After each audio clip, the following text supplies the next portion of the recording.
لا الحمد لله نحمده ونستعينه ونستغفره ونؤمن به ونتوكل عليه ونعوذ بالله من شرور أنفسنا ومن سيئات أعمالنا من يهد الله فلا مضل له ومن يضلله فلا هادي له ونشهد أن لا إله إلا الله وحده لا شريك له ونشهد أن سيدنا ونبينا ومولانا محمدا عبده ورسوله وصلى الله تعالى على خير خلقه محمد وعلى آله وأصحابه وبارك وسلم تسليما كثيرا كثيرا. أما بعد فأعوذ بالله من الشيطان الرجيم. بسم الله الرحمن الرحيم. كنتم خير أمة أخرجت للناس تأمرون بالمعروف وتنهون عن المنكر وتؤمنون بالله ولو آمن أهل الكتاب لكان خيرا لهم منهم المؤمنون وأكثرهم الفاسقون. صدق اللہ العظیم. بزرگان محترم، نوجوان ساتھیوں، اللہ تبارک و تعالیٰ کا ہمارے اوپر یہ بڑا احسان اور کرم ہے کہ اللہ تبارک و تعالیٰ نے اپنے لطف و کرم سے ہمارے دل میں یہ بات ڈال دیا کہ ہم اذان کے بعد مسجد کی طرف چلیں. یہ اللہ تبارک و تعالیٰ کا ہمارے اوپر بڑا عظیم احسان ہے. اللہ تبارک و تعالیٰ ہماری اس مسجد کی حاضری کو قبول کرے اور اچھے انداز سے ہم کو مسجد میں گزار کر جانے کی توفیق اور ہمت عطا فرمائے. آج ہم مسجدوں میں آتے تو ہیں لیکن اچھے انداز سے گزارتے نہیں ہیں. مسجدوں میں بھاگتے بھاگتے آئیں گے دیر سے اور بھاگتے بھاگتے چلے جائیں گے. گویا کہ ایک مجبوری کی صورت میں بھاگ کر آ گئے فرض ہے، اور پھر اس کی فکر ہے کہ جلدی بھاگیں، حالانکہ کوئی معمولی جگہ نہیں ہے. اللہ تبارک و تعالیٰ کا گھر ہے اور احسان کرنے نہیں آتے ہیں، ضرورت مند ہیں آنے کے، محتاج ہیں آنے کے، مسجد کے محتاج ہیں، نماز کے محتاج ہیں، سر جھکانے کے محتاج ہیں، اللہ سے مانگنے کے محتاج ہیں. محتاج ایسا آتا ہے؟ محتاج تو انتظار کرتا ہے مسجد کے آنے کا. مسجد کے آنے کا وقت ہو تو اسے خوشی ہوتی ہے، وہ بڑے سکون اور اطمینان کے ساتھ ضرورت مند کی طرح داخل ہوتا ہے اور اچھے انداز سے نبھانے کی کوشش کرتا ہے. وہاں ڈھنگ سے بیٹھتا ہے، سلیقے سے بیٹھتا ہے اور یہ سوچتا ہے کہ یہاں بیٹھنے کو اللہ دیکھ رہا ہے، یہاں وقت گزارنے کو اللہ دیکھ رہا ہے، اور اچھے انداز سے نماز پڑھتا ہے، اہتمام کے ساتھ نماز پڑھتا ہے، دل لگا کر نماز پڑھتا ہے، دماغ حاضر رکھ کر نماز پڑھتا ہے، اطمینان کے ساتھ پوری کرتا ہے، اللہ سے لگ لپٹ کر دعا کرتا ہے. اس کے بعد پھر مسجد سے جانا چاہتا ہے. یہ ہونا چاہیے.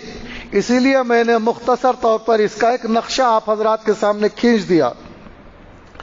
اصل میں نے قرآن کریم کی ایک آیت کو تلاوت کیا ہے اور پوری آیت پر روشنی ڈالنے کا بھی موقع بھی نہیں ہے، نہ ویسی اب میرے اندر میں وہ استحضار پاتا ہوں، کیونکہ وقت بھی اتنا کم ہوتا ہے کہ بات مختصر طور پر ہی کہی جا سکتی ہے. 1 بجے بات شروع ہوتی ہے، 1:30 بجے ختم ہو جاتی ہے. تو یہ 20-30 منٹ کے عرصے میں تفصیل سے بات تو نہیں کی جا سکتی، لیکن ضروری بات کی جا سکتی ہے. تو اس میں اس ضروری کے حصے کو بیان کرنے کی کوشش کروں گا جو ہمارے دماغوں سے محو ہو گیا ہے، جس کو ہم نے ایسا کہنا چاہیے کہ بھلا دیا ہے. میں نے آپ حضرات کے سامنے قرآن کریم کی جس آیت کی تلاوت کی ہے، سورہ آل عمران کی 110 نمبر کی آیت ہے. ہم لوگ جانتے ہیں اسے، 4 پارے میں یہ آیت ہے، ہم لوگوں نے سن رکھا ہے اسے. اور کئی مرتبہ سنا ہے، کنتم خیر امۃ اخرجت للناس تأمرون بالمعروف وتنہون عن المنکر وتؤمنون باللہ. سن چکے ہیں، یہ کوئی نئی آیت ہمارے لیے نہیں ہے، اکثر لوگ اس میں سنے ہوئے ہی ہوں گے. اور بعض احباب کچھ سمجھتے بھی ہیں اس آیت کو، یہ سمجھتے ہیں کہ اللہ تبارک و تعالی نے اس امت کی، امت مسلمہ کی، امت محمدیہ کی، ملت اسلامیہ کی تعریف بیان کی ہے اس کے اندر. اتنا جانتے ہیں بس. میں سمجھتا ہوں اس سے آگے نہیں جانتے. غور سے انہوں نے اس آیت کو نہیں پڑھا ہے، نہیں سمجھا ہے. اسی لیے جب یہ آیت کی تلاوت ہم میں سے ہر ایک غور سے پڑھنے لگے گا تو میں سمجھتا ہوں کہ ہم کو یہ آیت پڑھتے ہوئے شرم آئے گی، ہم کہیں چھپ جانا چاہیں گے، ڈوب مرنے کو طبیعت چاہے گی. اپنے آپ کو امت مسلمہ تو کیا ایک انسان کہلانے کے لائق ہم نے اپنے آپ کو نہیں رکھا ہے، اور اللہ نے اتنے اونچے الفاظ سے اس امت کو یاد کیا ہے. یعنی ہم کو یاد کیا ہے، ہمارا تذکرہ کیا ہے، ہمارے جوانوں کا تذکرہ کیا ہے، ہمارے بوڑھوں کا تذکرہ کیا ہے، ہماری عورتوں کا تذکرہ کیا ہے، ہمارے مالداروں کا تذکرہ کیا ہے، ہمارے غریبوں کا تذکرہ کیا ہے، ہمارے دیہاتیوں کا تذکرہ کیا ہے، ہمارے شہریوں کا تذکرہ کیا ہے، ہمارے اہل علم کا تذکرہ کیا ہے. اس کے اندر پوری ملت اسلامیہ کا تذکرہ کیا گیا ہے، اور بڑا اونچا تذکرہ کیا گیا ہے، اور ایسا تذکرہ کیا گیا ہے کہ اگر ہم اس کے مصداق ہوتے تو آج ہمارے خوشی کے لیے ایسا موقع تھا کہ ہمیں دوسری کسی خوشی کی ضرورت نہیں تھی. ہم رقص کرتے، ہم جھوم جاتے، خوشی کے آنسو نکالتے کہ اللہ نے اپنی کتاب میں ہمارا ایسا بڑھیا تذکرہ کیا ہے. اگر ہم میں کوئی بات ہوتی، اگر ہم میں کوئی صلاحیت ہوتی، اگر ہم میں کوئی خوبی ہوتی، وہ خوبی کیا ہے؟ میں قرآن کریم کی آیت آپ کے سامنے پڑھتا ہوں. تھوڑا غور کے ماحول میں، سنجیدگی کے ماحول میں ان الفاظ پر غور کرنے کی کوشش کیجئے. خدا را اپنے اوپر رحم کریں، یہ رحم ہوگا اپنے اوپر. ہم اس آیت پر غور نہیں کریں گے تو یہ ہم پر ظلم ہے، یہ ہماری جوانی پر ظلم ہے، ہمارے بڑھاپے پر ظلم ہے، ہماری روح پر ظلم ہے، اور ہم سب مل کر اپنے روح کو دبوچ رہے ہیں. الفاظ کیا ہیں؟ اللہ تعالیٰ نے فرمایا کنتم خیر امۃ اخرجت للناس، تم بہترین امت ہو. تعریف بھی کیسی کی؟ اچھی ہو، بہتر ہو، ایسا نہیں، بہترین ہو تم، یعنی سب سے اچھے ہو تم لوگ. للناس کیسا لفظ ہے؟ ہم نے غور کیا کبھی؟ غور کریں گے تو ہماری نیندیں اڑ جائیں گی، ہمارے کلیجے منہ کو آ جائیں گے. نوجوان اپنے آپ کو جوان کہتے ہوئے شرم سے ڈوب مرنا چاہے گا، اور بوڑھے جو بزرگی سے جو ہے ورا پس پشت ڈالے ہوئے اب بھی بچپن کی رنگ رلیوں میں مست. اللہ نے کہا کنتم خیر امۃ اخرجت للناس، تم بہترین امت ہو. اخرجت للناس، تم کو بھیجا ہی اس لیے گیا ہے، تم کو پیدا ہی اس لیے کیا گیا ہے. للناس، لوگوں کے نفع کے لیے تم کو پیدا کیا گیا، لوگوں کے لیے پیدا کیا گیا تم کو، اور پوری دنیا انسانیت کے لیے پیدا کیا گیا ہے. تم کو یہودیوں کے لیے پیدا کیا گیا ہے، تم کو نصارہ کے لیے پیدا کیا گیا ہے، تم کو مجوسیوں کے لیے پیدا کیا گیا ہے، تم کو برادران وطن کے لیے پیدا کیا گیا ہے، تم کو قریوں والے دیہات والوں کے لیے پیدا کیا گیا ہے، تم کو چھوٹے اور بڑوں کے لیے پیدا کیا گیا ہے. للناس، تم بہترین ہو. کیا کرتے ہو تم اتنے بہترین ہو کہ پوری دنیا انسانیت اگر تم سے کچھ سیکھنا چاہے تو سیکھ سکتی ہے. تم ایسے بہترین ہو. کس اعتبار سے؟ دماغ کے اعتبار سے. اللہ نے تعریف کی تم بڑے اعلیٰ دماغ کے ہو، بہترین دماغ کے ہو. سوچ لو ہم بہترین دماغ کے ہیں کیا؟ ہمارا دماغ بہترین ہے؟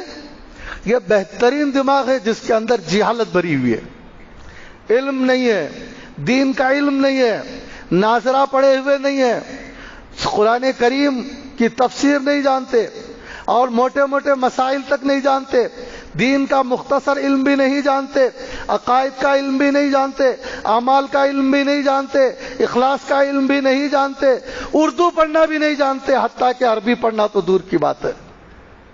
اردو میں چھوٹی چھوٹی کتابیں ہیں، وقت نہیں ہے، دینی رسائل پڑھنے وقت نہیں ہے، دینی کتابیں پڑھنے وقت نہیں ہے، جبکہ قرآن نے کہا اخرجت للناس. یہود و نصارہ تمہارے دماغ کو دیکھ کر دیکھیں گے اور کچھ سیکھیں گے اور سمجھیں گے کہ یہ امت کا دماغ کتنا اعلیٰ ہے، کتنا علمی دماغ ہے ان کا، کتنی علمی سوچ ہے ان کی، کتنی پاکیزہ سوچ ہے ان کی. ان کے خیالات جہالت بھرے ہوئے نہیں ہے، ان کے خیالات نفسانی خیالات نہیں ہے، ان کے خیالات گندے خیالات نہیں ہے، ان کے خیالات میوزک اور تھیٹر کے نہیں ہے، ان کے خیالات تو سنت کے خیالات ہیں، ان کے خیالات تو علمی خیالات ہیں، ان کے خیالات تو پاکیزہ خیالات ہیں، ان کے خیالات تو آخرت کے خیالات ہیں، ان کے خیالات تو قبر کا ڈر ان کے اندر بیٹھا ہوا ہے، عذاب قبر کی حالت ان کو یاد آ رہی ہے. ان کا دماغ تو ایسا ہے. اللہ نے تعریف کی.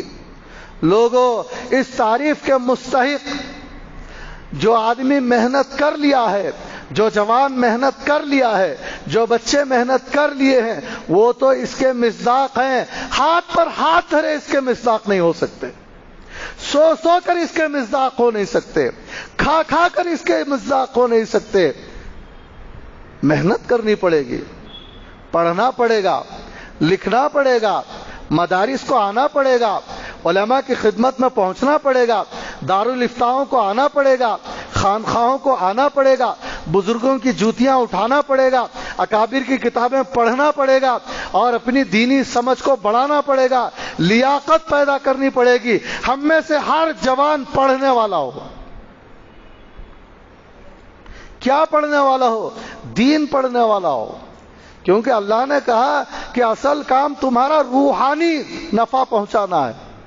تمہارے پاس وہ دولت ہے جو دولت انبیاء کے پاس ہوا کرتی تھی.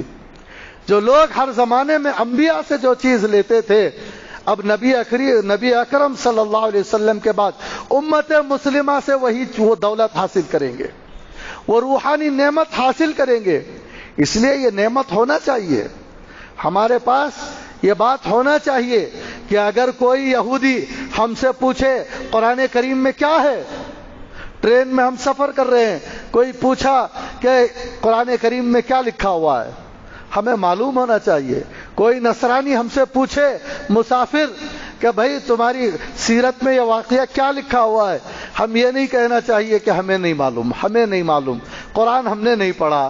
ارے بھائی کوئی سکھ پوچھ رہا ہے کہ اسلام کے بارے میں کچھ بتاؤ، موقع ہے، اس سے بات کرنے کا موقع ہے، اس کے ذہن پر اثر انگیز ہونے کا موقع ہے، اسے اپنی دعوت کا مدعو بنانے کا موقع ہے. لیکن یہ علم کا غریب، یہ علم کا مفلس، اس کے پاس کوئی جواب نہیں. کہتا ہے نبی کے بارے میں کچھ پوچھو تو کہتا ہے معلوم نہیں، قرآن کے بارے میں پوچھا جاتا ہے معلوم نہیں، نبی کریم صلی اللہ علیہ وسلم پر وحی کب نازل ہوئی معلوم نہیں، کبھی نبی کے بارے میں پڑھا نہیں، اللہ کے بارے میں جانا نہیں. جبکہ یہی سوالات کی تیاری کرنے دنیا میں آیا ہے، اور جب دنیا سے کفن لپیٹ کر بھیجا جائے گا یہی سوال فرشتے کریں گے، تیرا رب کون ہے؟ وہاں بھی کہے گا مجھے معلوم نہیں. وہاں بھی نبی کے بارے میں سوال ہوگا، وہاں کیا کہے گا؟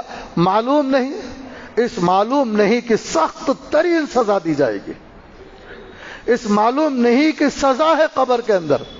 اس معلوم نہیں کی رسوائی قیامت کے اندر اٹھانی پڑے گی.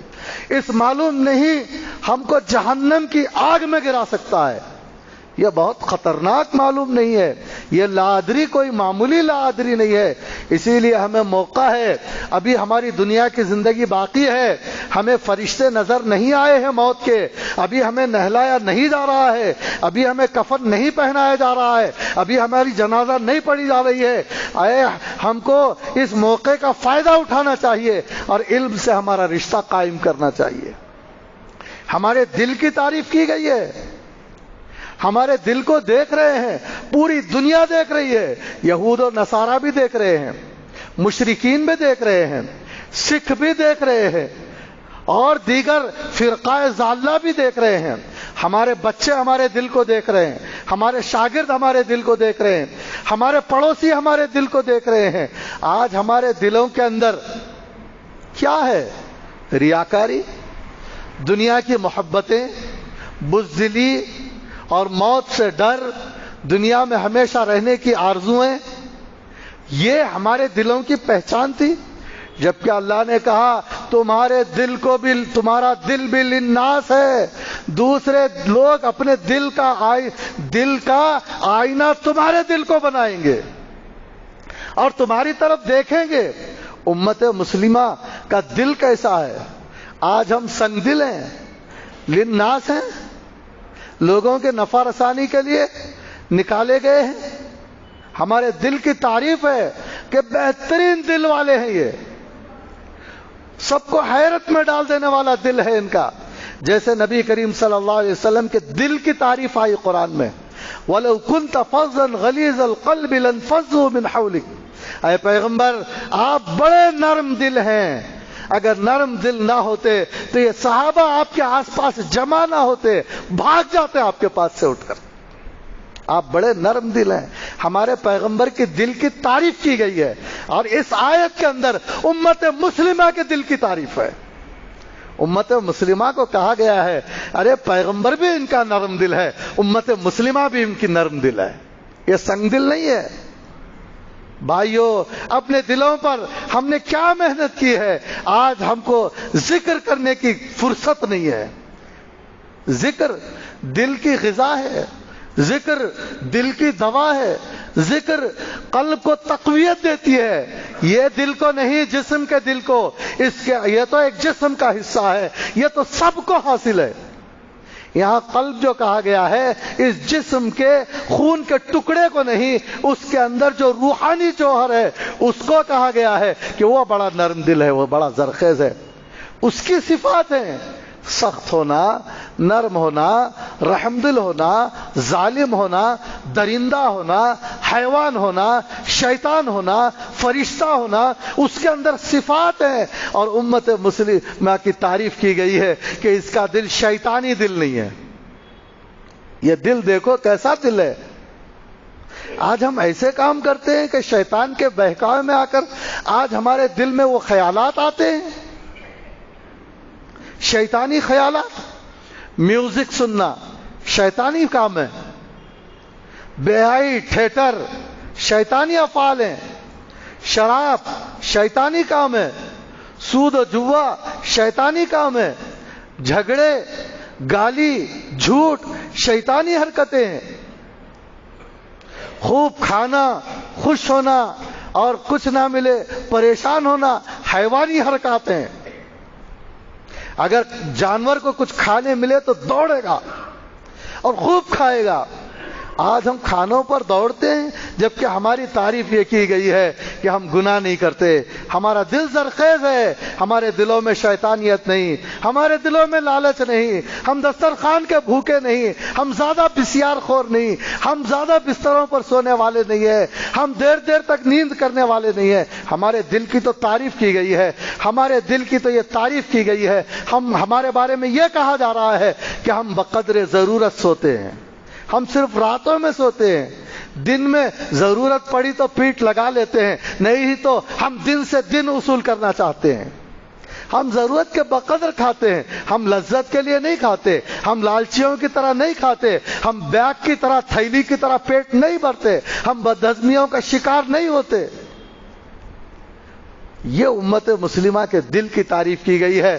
اس کے دل میں کھانے کی تمنا نہیں ہے، اس کے دل میں سونے کی تما نہیں ہے، اس کے دل میں زیادہ بکواس کرنے کی تما نہیں ہے، وہ خاموش رہتا ہے۔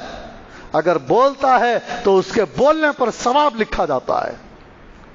یہ ہے اخرجت للناس، اس کے لیے تم کو نکالا گیا تھا۔ اللہ ہمارے دماغوں کو دیکھ رہا ہے، اللہ ہمارے دلوں کو دیکھ رہا ہے، کیا کھچڑی پکاتے ہیں، سنگ دل ہیں، بیویوں پر ظلم کرتے ہیں۔ دارالقضاؤں میں جا کر دیکھو، شوہر بیوی پر ظلم کر رہا ہے، یہ اخرجت للناس ہے؟ نرم دلی سے جیتتا، بیوی شوہر کے ساتھ بے ادبی کا معاملہ کر رہی ہے، یہ اخرجت للناس ہے؟ یہ عورت ہے یا جنیہ ہے؟ یہ عورت ہے یا شیطانی وجود ہے؟ یہ عورت ہے یا کوئی جنگل سے جانور کو پکڑ کر گھر میں لا دیے ہیں؟ یہ بات ہے یا جانور کی بڑھ ہے؟ آج یہ صورتحال گھروں کی، نہ بیویوں میں شوہر کا خیال، نہ شوہروں کو بیوی کا خیال۔ کیسے پڑھیں گے اس آیت کو؟ کنتم خیر امت اخرجت للناس تأمرون بالمعروف وتنہون عن المنکر۔ قرآن کھولیں گے تو یہ آیت آئے گی، کیسے زبان سے ادا کریں گے؟ کیا منہ ہے ہماری زبان کو کہ ہم اس آیت کو پڑھیں؟ کیا کان ہے ہمارے پاس کہ اس آیت کو پڑھیں؟ کیا پڑھے بغیر بڑھ جائیں گے؟ پڑھے بغیر بڑھ تو نہیں سکتے۔ اللہ کا کلام پڑھے بغیر کیسے رہیں گے؟ روزانہ پڑھنا ہے، پڑھیں گے تو ایسا سنگ دل ہو کر قرآن پڑھیں گے۔ بیوی پر ظلم، بیوی کی طرف سے شوہر کا ظلم، ماں باپ کی طرف سے بچوں پر ظلم، تربیت کرنا نہیں ہے، بچے شرارت کریں پھٹ سے مار دینا، یہ بے لیاقتی ہے، یہ جہالت ہے، یہ اپنی صلاحیت نہ ہونے کا ثبوت ہے۔ ارے بچے کو سمجھاتے، بچے کو شفقت سے بتاتے، کوئی قصہ سناتے، نبی کریم صلی اللہ علیہ وسلم کا قصہ سناتے، کسی ولی بزرگ کا قصہ سناتے، کوئی قرآن کی آیت سناتے، بچے کو سمجھاتے، بعد میں وہ سب چیزیں تھی آنکھیں دکھاتے، اور بچوں کے اندر ماں باپ کا لحاظ نہیں۔ یہ کیسا اخرجت للناس ہے؟ ماں کو بیٹیاں جواب دیتی ہیں آج، ماں کا لحاظ نہیں، اونچی آواز سے بیٹیاں بات کر رہی ہیں، 16 سال کی، 18 سال کی، 20 سال کی ہو گئے، مرے تو عذاب ہوگا اور نیکیوں کا ثواب ہوگا، اور ماں کی نافرمانی اپنے اعمال نامے میں لکھا رہی ہیں لڑکیاں۔ لڑکے تو لڑکے، لڑکیوں کے اندر اپنے ماں باپ کا لحاظ نہیں رہا، آزادی آ گئی۔ ان لڑکیوں کو سوچنا چاہیے، قرآن ان کا تذکرہ کر رہا ہے اور کہہ رہا ہے اخرجت للناس تأمرون بالمعروف وتنہون عن المنکر وتؤمنون باللہ، اور تم ایمان والے ہو، اور صرف ایمان والے نہیں بلکہ کامل درجے کا ایمان رکھتے ہو۔ ایسا ویسا ایمان نہیں ہے، قابل ذکر ایمان ہے تمہارا۔ آج قابل ذکر ایمان ہے ہمارا؟ سوچو آج ہمارا دماغ کدھر ہے؟ ذرا سی تکلیف آ جائے اللہ کی طرف لگ لپٹتے ہیں، پتہ نہیں کیا کیا کرتے ہیں، عاملوں کے پاس جاتے ہیں اور جاہلوں کے پاس جاتے ہیں، شرکیہ اعمال کراتے ہیں، نہ عقیدے کی خبر ہے نہ کچھ ہے۔ ذرا سا بیمار ہو گئے، پریشان ہو گئے، ذرا سے حالات آ گئے، ہمارے نوجوان خودکشی کرنے چلے جاتے ہیں کہ جی چاہتا ہے خودکشی کرنا چاہتا ہوں۔ شرم آنی چاہیے، مومن کا جملہ ہے۔ اگر کوئی پریشانی ہو تو اللہ موجود ہے اس کے لیے، اللہ کی طرف جھکو، اللہ کی طرف رغبت رکھو، اللہ کو سناؤ۔ حالات سے شکار ہو کر خودکشی کرنا چاہتے ہو، حالات سے شکار ہو کر پریشان ہو جاتے ہو، یہ طریقہ نہیں ہے، بلکہ اللہ کی طرف آنا چاہیے۔ جو حالات آتے ہیں اللہ کی طرف سے آتے ہیں، نوجوانوں کو اس کا مقابلہ کرنا چاہیے۔ پریشان ہو جاتے ہیں، مال ختم ہو جائے شکوہ کرنے لگتے ہیں، کوئی معمولی معاملہ آ جائے زبان کو بگاڑنے لگتے ہیں، جبکہ قرآن نے کہا تأمرون بالمعروف وتنہون عن المنکر۔ ارے بھائی تم تو ایمان والے ہو اور کامل درجے کے ایمان والے ہو، اور تأمرون بالمعروف اور تنہون عن المنکر، تم تو نیکیوں کا حکم کرتے ہو۔ تمہارا کام کیا ہے؟ تمہاری صفت کیا ہے؟ تم نیکیوں کا حکم کرتے ہو، اور آج یہ خود نیکیوں پر باقی نہیں ہے. تم برائیوں سے روکتے ہو، آج خود برائیوں میں جو ہے ملوث نظر آ رہے ہیں، گناہ کی گندگی میں ڈوبے ہوئے نظر آ رہے ہیں، جبکہ ان کا یہ کام نہیں تھا. ان کا کام یہ تھا کہ اب نیکیوں کی طرف بلاتے. آج ہم کہاں بلا رہے ہیں؟ قرآن نے کہا تأمرون بالمعروف، یہ کامل ایمان والے ہیں، لوگوں کو نیکی کی طرف بلاتے ہیں. مثلا جیسا کہ اگر کسی کفر والے کو دیکھتے ہیں تو اس کی فکر کرتے ہیں کہ وہ کیسے ایمان کی طرف آئے گا. ان کے دل میں فکر ہوتی ہے. کفر پر وہ ہے، فکر یہ کر رہے ہیں کہ کیسے میں اس کا کفر چھڑا سکتا ہوں. کسی کو شرک کرتا ہوا دیکھ رہے ہیں. بہت سی قومیں شرک کر رہی ہیں.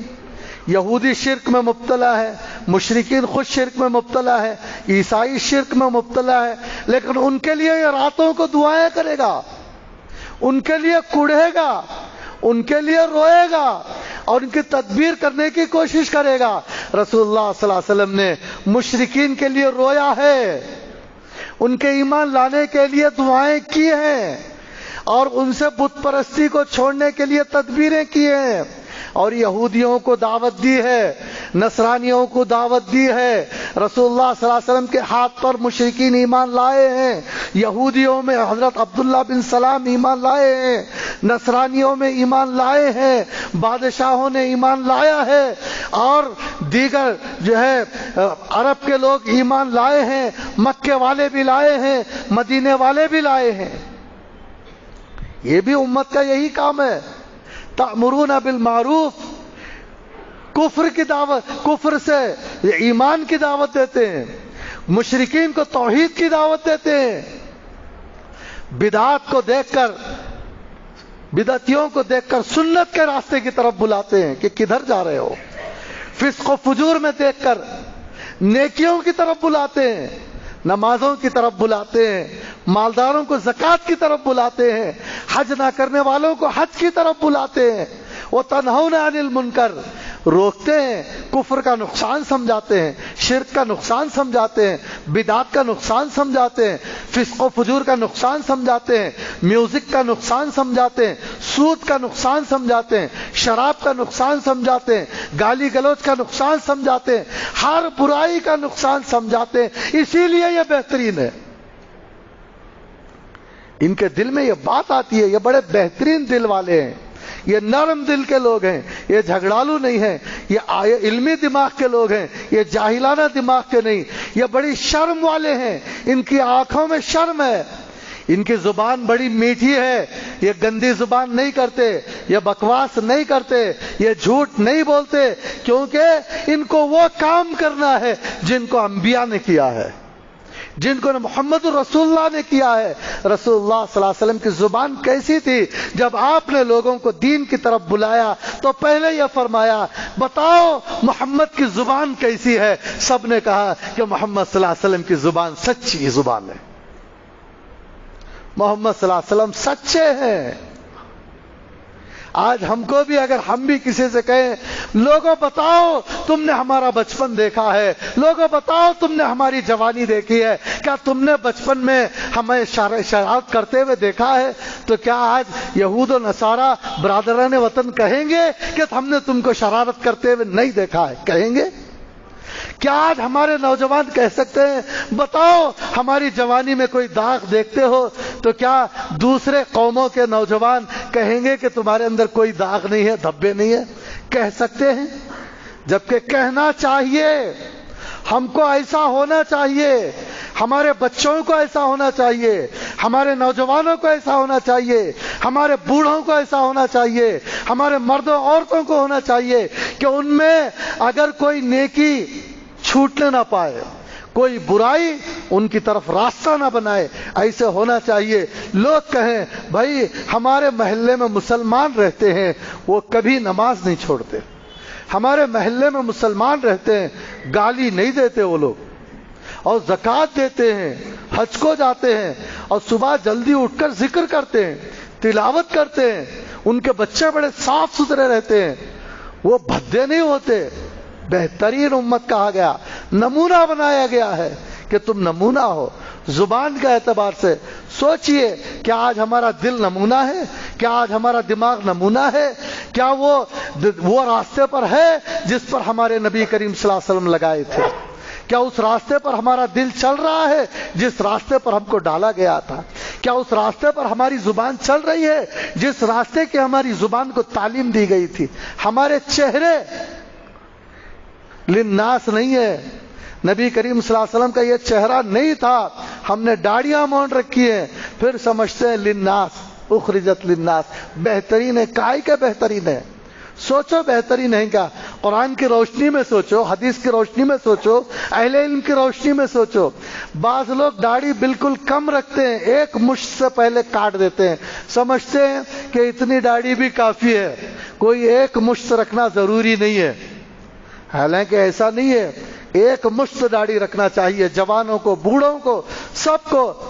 صحابہ اکرام رضوان اللہ تعالی علیہم اجمعین نے، علماء نے صاف لکھا ہے اور وضاحت کی ہے کہ اپنی داڑھیوں کو مٹھی میں لے کر زائد حصہ کاٹتے تھے اور ہموار کرتے تھے، مونڈتے نہیں تھے اور کچھ رکھ کر چھوڑتے نہیں تھے۔ دیکھیے ہماری تعریف کی گئی ہے، ہمارے دل کی، دماغ کی، اپنے دلوں کو، دماغ کو، چہروں کو قابل تعریف بنائیے تاکہ دیکھے تو پتا چلے کہ جو ہے امت مسلمہ کا چہرہ ہے، امت مسلمہ کا دماغ ہے، امت مسلمہ کا دل ہے، امت مسلمہ کا جو ہے کہ آنکھ ہے، امت مسلمہ کا لباس ہے، امت مسلمہ کے کپڑے ہیں۔ آج ہم لوگ ٹخنے کے نیچے کپڑے پہنتے ہیں، پتلون پینٹ پہن رہے ہیں، اور یہ امت مسلمہ کا لباس نہیں ہو سکتا، یہ فاسقانہ لباس ہو سکتا ہے، اللہ کے رسول کے عاشق کا لباس یہ نہیں ہو سکتا۔ اللہ کے رسول کے عاشق بنیے، ہم سب کو اس کی ضرورت ہے بھائیوں، ہم سب کو اس کی ضرورت ہے، اور یہ ہماری زندگی کا مقصد ہے۔ ہم کو یہ سب کام کرنا چاہیے اور کر لینا چاہیے۔ کرنا چاہیے کہ نہیں کرنا چاہیے؟ بتائیے نوجوانوں اور سارے لوگوں، یہ کرنا چاہیے ہم کو بہترین امت بننے کی ضرورت ہے کہ نہیں ہے؟ ہمیں اس بات کی ضرورت ہے، ارادہ کریں، اگر ہم بہترین امت بنیں گے تو اللہ تعالیٰ کی طرف سے بڑے زبردست قسم کے ہمارے لیے وعدے ہیں۔ ایک بات آپ کو سنا دیتا ہوں، انبیاء کے ساتھ حشر ہوگا، بزرگوں کے ساتھ ہمارا آخرت میں حشر ہوگا۔ اگر بہترین امت بن جائیں گے، ان کے طریقوں پر چلیں گے، ویسا دل بنائیں گے، ویسا دماغ بنائیں گے، ویسا چہرہ بنائیں گے، ویسا گھر بنائیں گے اور ویسے عادت و اخلاق بنائیں گے تو دیکھو حضرات صحابہ اکرام کا کیا حال تھا۔ ایک موقع پر مصر کے گورنر حضرت عمرو بن العاص رضی اللہ تعالیٰ عنہ نے خط لکھا حضرت عمر فاروق رضی اللہ تعالیٰ عنہ کی خدمت میں کہ دریائے نیل اپنا بہاؤ دریائے نیل میں بند ہو چکا ہے، اور یہاں کے لوگ اس بات کی اجازت چاہتے ہیں کہ ایک حسین و جمیل لڑکی کو سجا کر مار کر اس کی بلی دے دیں، اس کی قربانی دریا کو پیش کریں۔ گویا کہ دریا کو معبود بنا لیے، ایسے مشرک قوم ہے، اپنے شرکیہ کام کی ہم سے اجازت چاہتی ہے۔ حضرت عمر فاروق نے اس خط کو پڑھا اور ایک رقہ روانہ کیا اور کہا کہ یہ رقہ اس دریا کے اندر ڈال دینا۔ اس خط کے اندر ایک جملہ لکھا ہوا تھا، وہ رسول اللہ صلی اللہ علیہ وسلم کی تربیت کا نتیجہ ہے، وہ ایمانی کیفیت کا آئینہ ہے، وہ ان کے بہترین امت ہونے کا نقشہ پیش کر رہا ہے۔ اس سے پتہ چلتا ہے کہ رسول اللہ صلی اللہ علیہ وسلم سے انہیں کیا ملا ہے، اور وہ نعمت قرآن حدیث میں اب بھی ہے، علماء مشائخ اسے اب بھی لے کر بیٹھے ہیں۔ ہمیں جانے کی ضرورت ہے، کتابیں اٹھانے کی ضرورت ہے، علماء کی خدمت میں پہنچنے کی ضرورت ہے۔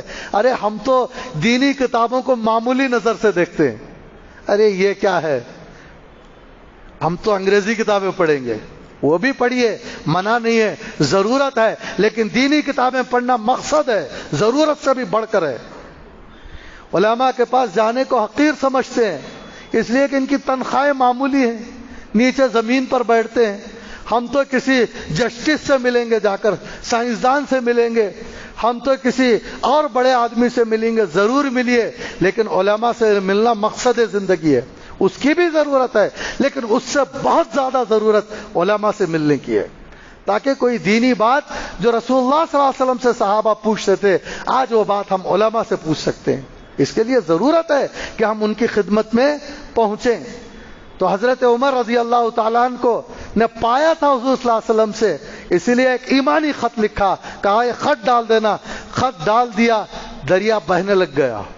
دریا کو لکھ رہے ہیں کہ اے دریا، اگر یہ دریائے نیل کے نام خط ہے، حضرت یہ عمر کی طرف سے، اللہ کے بندے عمر کی جانب سے دریائے نیل کی جانب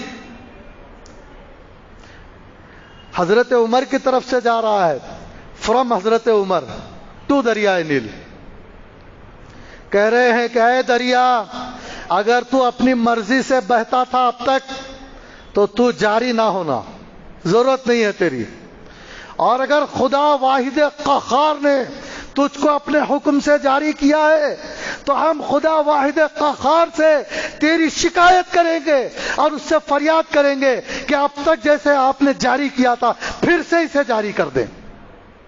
ہم پہنچ رہے ہیں خدا کی بارگاہ میں، ہم جا رہے ہیں اللہ کی دربار میں۔ کہتے ہیں کہ یہ خط حضرت عمر نہیں آئے، حضرت عمر آتے تو پتہ نہیں اس کا کیا حشر ہو جاتا۔